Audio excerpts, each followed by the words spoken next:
Hej, jeg vil fortælle lidt omkring infrarød spektroskopi. Og her har jeg lige vist et billede af hele det elektromagnetiske spektrum, helt fra røntgen og gammastråler til radiobølger. Og det vi skal have fat i, det er IR, altså infrarød, som er en stråling, som vi mennesker ikke kan se, men vi kan godt mærke den, fordi det er også det, vi kender som varmestråling. Når vi snakker infrarød eller IR-spektroskopi, så handler det om, at vi gerne vil prøve at undersøge nogle stoffer og finde ud af, hvordan ser de ud, hvad de er opbygget af. Vi har jo ikke set dem i virkeligheden, så det vi går ind og kigger på, det er, jamen, sådan en elektronparbinding, altså mellem to atomer, kan vi faktisk se som en fjeder, og en fjeder kan vibrere frem og tilbage. Og det kunne fx være vandmolekyle, og et vandmolekyle består af 3 atomer, et O og 2 H'er, og de har nogle forskellige typer af vibrationer. Og den ene vibration er det, vi kalder for et symmetrisk stræk. Og der står et tal hernede under, det er en energi. Vender jeg lidt mere tilbage til, hvad det betyder. Og så der var et symmetrisk stræk. Det var altså et stræk, hvor både det ene H og det andet H bevægede sig væk fra hinanden på samme tid. Så er der et asymmetrisk stræk, så det vil sige sådan, at det kører sådan her. Og til sidst har vi også det, der hedder et bøj. Så et vandmolekyle kan altså absorbere det, vi kalder for infrarød stråling. Det er alle de energier, de ligger nede i det infrarøde område. Og det er meget heldigt, fordi det bruger vi faktisk i det, der hedder mikron. En mikron udsender infrarøde stråler, mikrobølger her, og det gør netop, at de her vandmolekyler kommer i vibration og i, vibrerer, bøjer og generelt bliver varmet op, simpelthen fordi der sker bevægelse. Ja. Hvis nu ser på noget lys, så har vi energien svarer til H gange F, så Plancks konstant gange frekvensen. Det vil være energien af en foton. Og F, den kan vi også skrive ved hjælp af bølgeligning som C gange 1 over lambda, eller C divideret med lambda, og C er lysets hastighed, lambda er bølgelængden. Og nu indfører vi en ny størrelse her, og den nye størrelse er sådan et ny, hedder det, sådan en streg over. Og det her kalder vi nu for bølgetallet, og det er noget, man har valgt at bruge, når man laver IR-spektroskopi, og i virkeligheden betyder det bare 1 divideret med bølgelængden. Man måler det så i centimeter, i minus første. Og fordelen ved det, det er, hvis vi lige kigger på den, vi havde før, så kan vi se, jamen, der for eksempel de her 2 stræk her, de er noget højere, et højere bølgetal end bøjet her.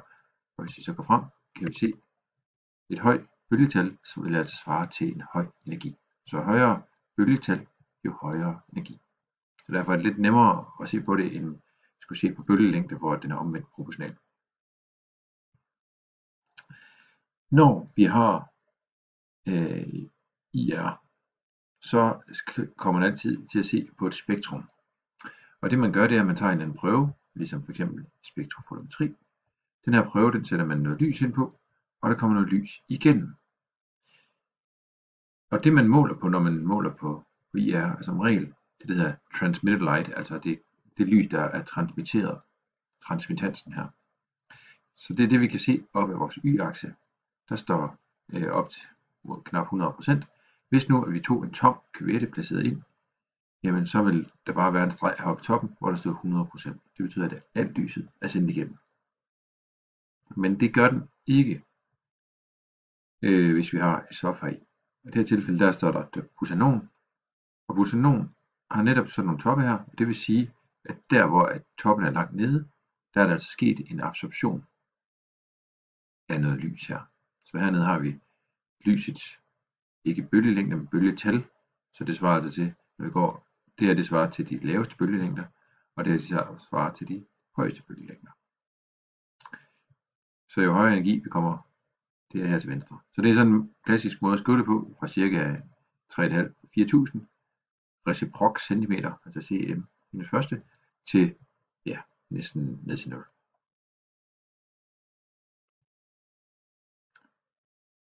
Og når man skal analysere sådan et spektrum, så gør man det, at man deler det op, og man har først og fremmest har man et område her fra ca. 1500 til 1800, hvor at man ser på det, der hedder CEC-stræk, eller CO-stræk, CN, eller NO, og også lidt NH-bøj. Så det vil sige, hvis nu vi ser på det her stof, nu ved vi, det er butanon. Det får vi opgivet. Der kan vi se, der er en dobbeltbinding mellem C og O. Det kan vi se, det betyder, at der vil være et udsving lige her mellem 1500 og 1800, og det passer også med, at vi ser en meget tydelig top her lige omkring de 1700. Så har vi et område, hvor der sjældent ses noget, altså her omkring de 2000. Der kan være trippelbindinger i, men det er ikke så tit per dem. Så helt op, så har vi det, der hedder CH-stræk, de ligger omkring de 3000. NH-stræk også der, og UH, for eksempel for en alkohol, vil ligge faktisk endnu højere. Det har vi nogle tabeller til at vise.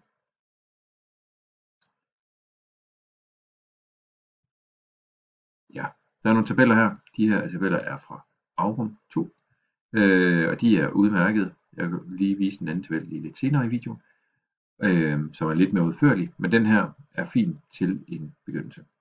Så det man kan se, det er for eksempel en alkan, der vil et CH, der vil have et stræk, der ligger mellem 2850 til 3000 reciprocentimeter, og den vil være stærk. Og alkener mellem 3100 og 3000. Så det er en nem måde at skelne alkaner og alkener, netop at den ligger under 3000 reciprocentimeter, og den ligger over 3000 reciprocentimeter. Og så videre dernede af alkoholer, der er en stor, stærk og bred top mellem 32 og 3500, og så videre ned. Jeg kan lige sige her, at oftest når man kigger på IR, så ser vi ikke på noget under 1500. Det kan man godt, men så er det oftest fordi man bruger en computer til at analysere, fordi der er ofte rigtig mange toppe, som kan være svære at analysere, så det er sjældent, at vi bruger dem til noget. En gang imellem, men ikke så tit.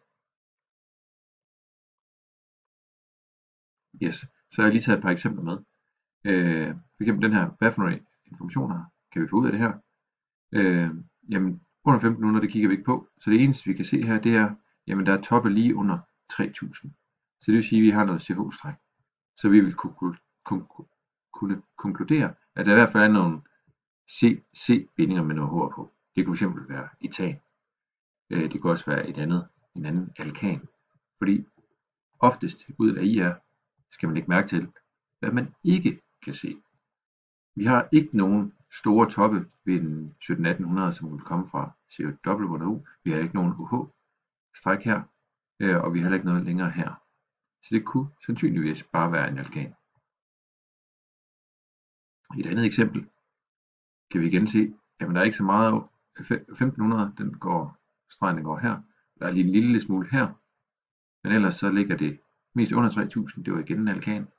Og en stor bred top her over, det er sandsynligvis den her fra en alkohol. Så det vil sige, at her har vi altså en alkohol. Nogle gange vil der komme nogle toppe hernede, og de her toppe her, det vil oftest være det vi kalder for overtoner. Og hvis de ligger hernede, så vil de ligge med det halve bølgetal her. Det er ikke så tit vi ser det, men nogle gange vil vi se det. Tredje og sidste eksempel jeg lige har i den her omgang, det har vi en stor og bred top her, og så lige en anden lille top, så lige lidt om 3000, så der er i hvert fald noget CC-bindinger. Og så den store brede top er meget karakteristisk for en carboxylsyre. Det er også det, der står, at carboxylsyre, UH-stræk i den, med 25 til 3500, meget stærk og bred. Når den står stærk, så forventer vi altså, at den er langt nede. Hvis det bare står medium, så er det måske noget af det her, og svag, så vil det bare være sådan nogle helt små svage toppe. Ja, det var dagens meme. Det var sjovt. Udover de her udmærkede tabeller fra Aurum, kan man også bruge databogen. Side 56 står der, i hvert fald i 2009-udgaven, en stor oversigt, som er mere udførlig. Og jeg vil lige tage udgangspunkt i et par stykker af den, som lidt supplement til det. Og den ene her, det er CH-stræk. Hvis vi har en forskellige slags, hvis nu det kan være en alkan, eller vi kan lige tage en rækkefølge her, alkyl, den øverste, der kan vi se, der har vi en top fra 3300 til 3250. Alkener ligger lidt længere nede, aromater ligger samme sted som en alken. En alkan ligger som sagt fra 3000 til 2800, og aldehyder, som også har et CH-stræk, vil faktisk give 2 bånd, og lige en tand længere nede. Så det gør også, at det er forholdsvis nemt at kunne afkode ud fra et IR-spektrum, om der er en aldehyd deri. Og lige et par andre eksempler. Den ene, det er en aromatisk forbindelse. Man kan faktisk, hvis man har sådan et stof her, så kan man faktisk godt se, hvordan den er substitueret. Fordi vi kan se, at der er noget CSP2 står der her. Det kommer fra vores aromat. Og så står der CSP3. Det kommer fra vores alkan her, altså vores metylgruppe. De er begge to sp3. De er begge to sp3 hybridiserede. Og det er A-niveau stof, så det vil jeg ikke sige mere om her. Men man kan faktisk godt få en fingerpege om, hvordan de er placeret, de her i forhold til hinanden, de her to substituenter. Og det er sådan, at jamen, her har vi, at sætte sådan her ud, det her lille mønster omkring 2000 til 1700 derfra og dertil, jamen så vil den være, se sådan ud, så vil der være 4 hakker her. Er det for eksempel en 1,3, som det er her, så vil den til sådan her ud, og vi kan se, at den nogenlunde ser sådan ud. Det er ikke altid, vi kan se det, men nogle gange vil vi godt kunne se det, og finde ud af, hvis at den er substitueret med mere end en gruppe her. Yes, så lige et par bemærkninger her. Den ene der, hvis man har en C, triple C, så vil den altså ligge helt for sig selv her, så den er meget genkendelig. Og så C dobbeltbundet O, der vil være ret meget forskel på, om det er en ester, aldehyd, keton, karboxylsyre eller et amid. Og der står nogle forskellige her, og de står også alle sammen i databog. En ting jeg også lige vil bemærke, det er, som der står her ved siden af tabellen, det er, at hvis nu at det ligger lige ved siden af en aromat for eksempel, jamen så vil der kunne være noget konjugation med de her C-dobbeltbindinger. Og derfor vil den forskydes mod et lavere bølgetal, hvis at der er den her forskydning. Eller hvis der er den her aromat hernede, så vil de her tal altså lige være en tand lavere. Så vil den for eksempel for ester være 1735 deromkring. Ja. Så helt generelt skal man analysere et IR-spektrum, så start med at kigge efter en carbonylgruppe. Er der sådan en C-dobbelt-O, og derefter kigge efter andet. Er der andet karakteristisk? Det kan også være nogle H-grupper. NH-grupper. Kigge omkring 3000 efter. Er det sådan, at der ligger noget lige under, så er det en alkan, vi har med at gøre, sandsynligvis, eller sp3 hybridiseret i hvert fald, carbonatomer, og ellers hvis det er over, så er det noget sp2. Og så står det derefter, kig efter andre frekvenser, om der er nogen, der er muligt at finde. Helt overordnet kan det være en stor fordel at lave sådan et skema til at analysere et spektrum. Og skemaet, der skriver man simpelthen op, jamen hvad er bølgetallet på de her toppe, man observerer. Og så skriver man, er det en middel eller er det en stærk, hvordan er det, og så tilordner man det. Som for eksempel ved den her, det var for det her spektrum hernede i bunden, jamen der er simpelthen lavet en tilordning og sagt, jamen den top vi har her og her, ligger vi 33 og 3400, men de er middel, og det vil altså være fordi det er en amin.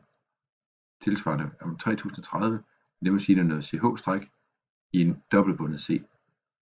Det er altså det vi har hernede.